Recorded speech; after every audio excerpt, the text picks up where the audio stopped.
ಶ್ರೀ ಗಣೇಶ ಆಶೀರ್ವಾದ ಕನ್ನಡ ಯೂಟ್ಯೂಬ್ ಚಾನಲ್ಗೂ ತಮ್ಮೆಲ್ಲರಿಗೂ ಆತ್ಮೀಯವಾದ ಸ್ವಾಗತ. ಮೊನ್ನೆ ದೀಪಾವಳಿ ಹಬ್ಬಕ್ಕಾಗಿ ನಾವು ಲಕ್ಷ್ಮೀ ಕಳಸ ಸ್ಥಾಪನೆ ಮಾಡುವಾಗ ಕೆಳಗಡೆ ಅಕ್ಷತೆಯನ್ನು ಹಾಕಿರ್ತೀವಿ. ಲಕ್ಷ್ಮಿ ನಮಗೇನಾದರೂ ಹೊಲಿದ್ರೆ ನಾವು ಹಾಕಿರುವಂಥ ಅಕ್ಷತೆಗೆ ಏನು ಅಕ್ಕಿ ಹಾಕಿರ್ತೀವಲ್ಲ ಅದು ಜಾಸ್ತಿ ಆಗಿರುತ್ತೆ ಲಕ್ಷ್ಮಿ ನಮ್ಗೆ ಹೊಲಿದ್ರೆ ಅನ್ನೋದನ್ನು ನಾನು ಕೆಲವೊಂದಿಷ್ಟು ಜನ ಹೇಳಿದ್ದನ್ನು ಕೇಳಿದ್ದೆ, ನಂಬಿರಲಿಲ್ಲ. ಆದರೆ ನಾನು ಒಂದ್ಸರಿ ಟೆಸ್ಟ್ ಮಾಡಿ ನೋಡೋಣ ಅಂತ ಮಾಡ್ತಾಯಿದ್ದೀನಿ. ನಿಮ್ಮ ಕಣ್ಣೆದುರಿಗೆ ನೇರವಾಗಿ ಲೈವ್ ಆಗಿ ಮಾಡಿ ತೋರಿಸ್ತಾ ಇದ್ದೀನಿ. ನೋಡಿ, ನಾನು ಈ ಒಂದು ಕಪ್ಪಲ್ಲಿ 3 ಅಳತೆಯಷ್ಟು ನಾನು 3 ಇಡಿ ಹಾಕಬೇಕಂತ 3 ಅಳತೆಯಷ್ಟು ಅಕ್ಕಿನ ಹಾಕಿದ್ದೆ. ಅಂತ ಏನು ಫುಲ್ ತುಂಬ ಹಾಕಿರಲಿಲ್ಲ, ಇಷ್ಟೇ ಹಾಕಿದ್ದೆ. ಇಷ್ಟೇ ಈಗೇನು ಕಾಣಿಸ್ತಿದೆಯಲ್ಲ ಆದರೂ ನಾನು ತುಂಬ ಹಾಕಿ ತೋರಿಸ್ತಾ ಇದ್ದೀನಿ. ನಮಗೆ ನಾವು ಎಷ್ಟು ಅಕ್ಕಿ ಹಾಕಿದ್ವಿ, ಎಷ್ಟು ನಮಗೆ ಜಾಸ್ತಿ ಆಗಿದೆಯೋ ಇಲ್ವೋ, ಲಕ್ಷ್ಮಿ ಹೊಲ್ದಿದವಳೋ ಇಲ್ವೋ ಅಂತ ನೋಡ್ಕೊಳ್ಳೋದಕ್ಕೋಸ್ಕರ ನಾನು ಅಳತೆ ಮಾಡಿ ತೋರಿಸ್ತಾ ಇದ್ದೀನಿ. ನೀವು ಕೂಡ ಅಕ್ಷತೆ ಏನಾದರೂ ಹಾಕಿದರೆ ನಿಮ್ಮ ಮನೆಯಲ್ಲಿ ನೀವು ಮರ್ತು ಹಾಕ್ಬಿಟ್ಟಿದ್ರೆ, ಈಗೇನಾದರೂ ಅಕ್ಕಿ ಮಿಕ್ಸ್ ಮಾಡಿದರೆ ಅಥವಾ ಹಾಗೆ ಇಟ್ಟಿದ್ರೆ ಆ ಅಕ್ಕಿನ ಎಷ್ಟು ಆಗಿದೆ, ನೀವು ಎಷ್ಟು ಹಾಕಿದ್ರಿ, ಹೆಚ್ಚಾಗಿದೆಯೋ ಇಲ್ವೋ ಅಂತ ನೀವು ಟೆಸ್ಟ್ ಮಾಡಿ ನೋಡ್ಬೋದು. ನಾನು ಇಷ್ಟೇ ಅಂದಾಜು ಮೇಲೆ ಇಷ್ಟೇ ಹಾಕಿದ್ದೆ, ಫುಲ್ ಏನು ಇಷ್ಟೂ ಹಾಕಿರಲಿಲ್ಲ, ಕಮ್ಮಿನೇ ಹಾಕಿದ್ದೆ. 2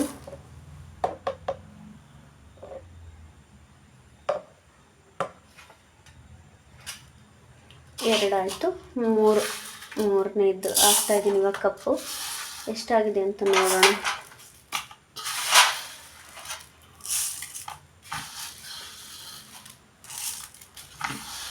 ನೋಡಿ, ಈಗ ಕಾಣಿಸ್ತಾ ಇದ್ದಲ್ಲ 3 ಕಪ್ಪು ಹಾಕ್ತಾ ಬರ್ತಾಯಿದೆ. ಇವಾಗ ನಾನು ಆದರೂ ತುಂಬ ಹಾಕ್ತೀನಿ, ಕಡಿಮೆ ಉಳಿಸ್ಕೊಂಡು ಸುಳ್ಳು ಹೇಳ್ತಿದ್ದಾರೆ ಅಂತ ನಿಮ್ಗೆ ಅನ್ನಿಸ್ಬೋದು. ಅದಕ್ಕೋಸ್ಕರ ನಾನು ತುಂಬಾ ಹಾಕ್ಬಿಡ್ತೀನಿ.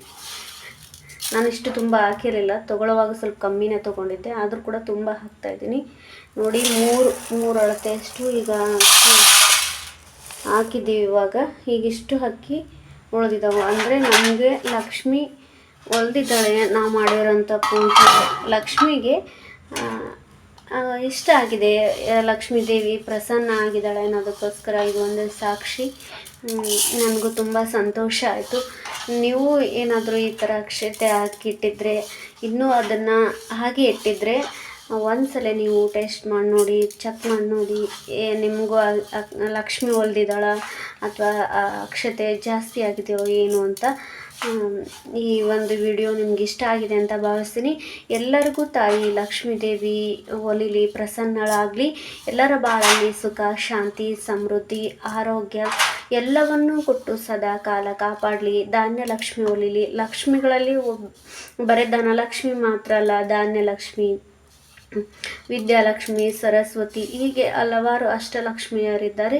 ಎಲ್ಲ ಲಕ್ಷ್ಮಿಯರು ನಿಮ್ಗಳು ಒಲಿದು ನಿಮ್ಮ ಎಲ್ಲ ಇಷ್ಟಾರ್ಥಗಳು, ಎಲ್ಲ ದವಸ ಧಾನ್ಯಗಳು, ವಿದ್ಯಾಭ್ಯಾಸದಲ್ಲಿ, ಮಕ್ಕಳಲ್ಲಿ, ನಿಮ್ಮ ಒಂದು ವಿದ್ಯಾಭ್ಯಾಸದಲ್ಲಿ, ಮದುವೆಯಲ್ಲಿ, ಸಮೃದ್ಧಿ ಜೀವನದಲ್ಲಿ, ವಾಹನ ಖರೀದಿ ಇರಲಿ, ಒಡವೆ ಖರೀದಿ ಇರಲಿ, ಇನ್ನೇನೋ ಸೈಟ್ ಮನೆ, ಎಲ್ಲವೂ ನಿಮ್ಮ ಆಸೆಗಳು ನೆರವೇರಲಿ ಅಂತ ನಾನು ಕೂಡ ಆಶಿಸ್ತಾ, ತಾಯಿ ಲಕ್ಷ್ಮೀ ದೇವಿಯನ್ನು ಪ್ರಾರ್ಥಿಸ್ತಾ ಈ ಒಂದು ವಿಡಿಯೋನ ಇಲ್ಲಿಗೆ ಮುಗಿಸ್ತಾ ಇದ್ದೀನಿ. ವಿಡಿಯೋ ಇಷ್ಟ ಆಗಿದ್ದರೆ ಲೈಕ್ ಮಾಡಿ, ಶೇರ್ ಮಾಡಿ, ಸಬ್ಸ್ಕ್ರೈಬ್ ಮಾಡೋದನ್ನು ಮರಿಬೇಡಿ. ಸಿಗೋಣ ಮತ್ತೊಂದು ವಿಡಿಯೋದಲ್ಲಿ. ಹೃದಯಪೂರ್ವಕ ಧನ್ಯವಾದಗಳು.